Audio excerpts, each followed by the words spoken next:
Welcome प्यारे बच्चे, आपका एक अगले वीडियो में फिर स्वागत है। याद रखना, आज हम लोग जो बहुत ही मोस्ट और फेवरेबल टॉपिक पढ़ने वाले हैं जो बोर्ड एग्जाम में आता है। याद रखना, पाचन तंत्र, डाइजेस्टिव सिस्टम, है ना। और फिर से वापस मेरे चैनल में आपका स्वागत है। आज मेरा तीसरा वीडियो बायो का जो भी हम लोग पढ़ेंगे, इसमें सारे के सारे टॉपिक इंपॉर्टेंट टॉपिक होंगे जो एग्जाम में आए होंगे। क्या होंगे बच्चे? एग्जाम में ये आए होंगे, याद रखना। ठीक है, इसको आप लोग नोट डाउन करते जाना।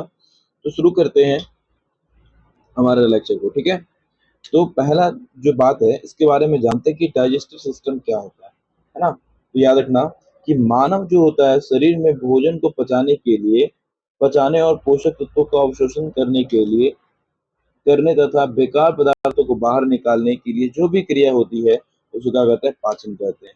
और यह कार्य करने वाले अंगों का समूह होता है जिसको क्या कहते हैं हम लोग? पाचन तंत्र कहते हैं। हमारा खाना तुरंत डाइजेस्ट नहीं होता है, एक प्रोसेस से होता है जिसको कारण क्या कहते हैं? हमारा एक तंत्र होता है, सिस्टम होता है जिसके थ्रू हमारा भोजन डाइजेस्ट होता है, उसको बोलते हैं हम लोग पाचन तंत्र। अब उसी अंगों को बार बार हम लोग पढ़ेंगे, एक नामांकित चित्र के द्वारा हम लोग समझने की कोशिश करेंगे, इसको याद रखना, है ना। सबसे पहला बात, हमारा अंग कौन सा है? माउथ है। हमारा अंग जो होता है वो मुंह होता है। ठीक है, इसको हम लोग देखने की कोशिश करेंगे। ये सब जैसे हम लोग मुंह में खाना खाते हैं तो क्या करते हैं? भोजन को चबाते हैं और लार मिलता है और तथा उसको निगल जाते हैं, है ना। ये लार में कौन सा एंजाइम पाया जाता है? तो अमाइलेज पाया, जो आज स्टार्च का पाचन करता है। यानी सबसे पहले हम लोग भोजन खाते हैं, मुख में जाता है हमारा, है ना। यहाँ से क्या निकलती? लार ग्रंथि निकलती है जो हमारा भोजन को मिलाता है। उसके बाद दूसरे कहाँ पहुंच जाता है? हमारा खाना पहुंच जाता है ग्रास नली में। कहाँ पहुंच जाता है बच्चे? ग्रास नली में। ठीक है, ग्रास नली में क्या होता है? भोजन को अमाशय में तक पहुंचाता है। यानी हमारा ये जो पाइप दिख रहा है, यानी कहने का मतलब है यहाँ से मेरा भोजन यहाँ आया, है ना, ग्रास नली में आया, और ये जो क्या होता है? यहाँ पहुंचाने का काम करता है, अमाशय में पहुंचाने का काम करता है। तो अमाशय क्या काम करता है? याद रखना। तो अमाशय क्या करता है? भोजन को मथता है और तथा HCl और पैप्सिन की सहायता से प्रोटीन का पाचन करता है। याद रखना बच्चा, कौन क्या बोले हम? भोजन को तोड़ता है, ब्रेक करता है, और HCl और पैप्सिन की मदद से वो प्रोटीन का पाचन करता है। इसको याद रखना, है ना। अभी कहाँ पहुंचता है? यकृत पहुंचता है, यहाँ से आया तो ये जो पहुंचता है पार्ट कहाँ पहुंच जाता है बच्चे? यकृत के पास पहुंच जाता है। इसको याद रखना। यहाँ से कुछ बातें यहाँ आएगी। यकृत क्या होता है? यकृत में इस जगह पे क्या होता है? याद रखना क्या होगा?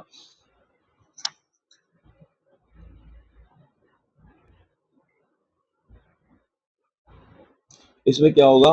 पीत रस बनेगा, है ना, जो वसा में पाचन की सहायता करता है। पीत रस क्या करता है बच्चा? वसा का जो भोजन पाचन करता है वो मदद करता है, वसा के पाचन में मदद करता है ना। पीत रस कहाँ बनता है? यकृत में जो होता है बच्चा, पीत रस बनता है ना। इसी के नीचे देखो, यहाँ पित्ताशय क्या होता है?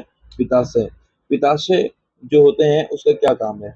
पित्ताशय क्या करता है? यहाँ से पित्त रस को स्रावित करता है, आवश्यकता अनुसार क्या करता है बच्चा? छोटी आंत में भोजन को पहुंचाने का काम करता है ना। ये कहा? छोटी आंत में भेजता है। यानी हमारा ये जो सांप नुमा ये वाला बना हुआ है पार्ट है, ये हमको बोलते हैं छोटी आंत। क्या बोलते हैं इसको बच्चे? छोटी आंत में भोजन को भेजता है ना। और अमाशय, ये हम उसके बाद हमारा छठा पार्ट का है अमाशय। अमाशय क्या करता है? अग्नाशयी रस स्रावित करता है और उसमें ट्रिप्सिन, लाइपेज और एमाइलेज एंजाइम होते हैं, है ना। ये हमारा क्या हो जाता है? अग्नाशय। ये जो देख रहे हो इससे बना हुआ ये अग्नाशय है। ये क्या करता है? ग्नाशय रस को छोड़ता है ना। उसके बाद जो हमारा कहाँ पहुंच जाता है? खाना छोटी आंत में पहुंचता है, स्मॉल इंटेस्टाइन में पहुंचता है। और ये काम क्या करता है? पाचन की प्रमुख क्रिया यहाँ पूरा होती है और पोषक तत्व का अवशोषित कर लेता है, पच जाता है खाना। हमारा ये क्या है? बड़ी आंत है। बड़ी आंत का काम करता है बच्चे? जल और लवणों का अवशोषण करता है, इसको याद रखना।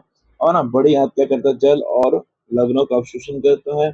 उसके बाद हम लोग देखते हैं मलाशय, जिसको बोलते हैं रेक्टम बोलते हैं। और ये कहता है कि मल को अस्थायी रूप से संग्रहित रखता है। यानी हमारा मलाशय में जो होता है, यहाँ पे हमारा जो यूरिन है, जो भी चीजें हैं, बेकार चीजें, वो यहाँ पे क्या आके जमा रहता है। ठीक है, और यहाँ पाया जाता है गुर्दा। क्या होता है? गुर्दा। गुर्दा क्या है? ये हमारे शरीर से मल को जो होता है बाहर करने का काम करता है। क्या करता है बच्चा? याद रखना।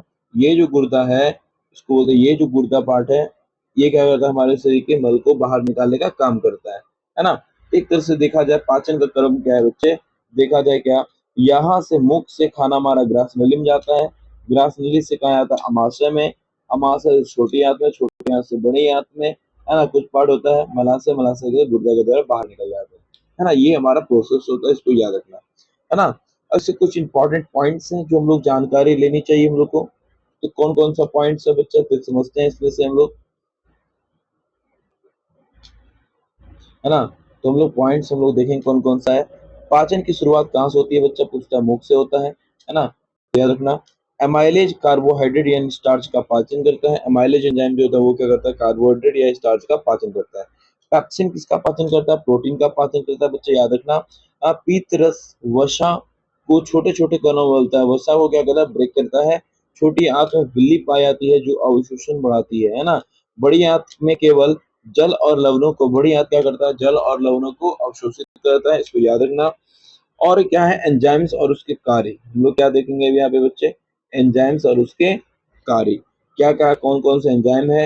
एमाइलेज एंजाइम जो होता है वो कहाँ होता है, लार ग्रंथि से होता है, ग्रासय और छोटी आंत में होता है, साबित होता है। और ये क्या करता है, स्टार्च का पाचन करता है। किसका पाचन करता है बच्चा, स्टार्च का पाचन करता है, याद रखना इसको, है ना। उसके बाद पेप्सिन एंजाइम क्या, ये हमारे उसके बाद पेप्सिन एंजाइम ये कहाँ स्रावित होता है, ये याद रखना, अमाशय में। ये प्रोटीन का पाचन करता है। और उसका ट्रिप्सिन एंजाइम होता है जो कहाँ निकलता है, अमाशय से, अग्नाशय से। और ये क्या प्रोटीन का ही पाचन करता है। लाइपेज एंजाइम जो होता है वो भी अग्नाशय में पाया जाता है, तो ये वसा का पाचन करता है। मल्टोज जो होता है वो छोटी आंत में होता है, जो मल्टोज और शर्करा का पाचन करता है। सुक्रोज एंजाइम जो होता है वो छोटी आंत में पाया जाता है, ये सुक्रोज और शर्करा का पाचन करता है ना।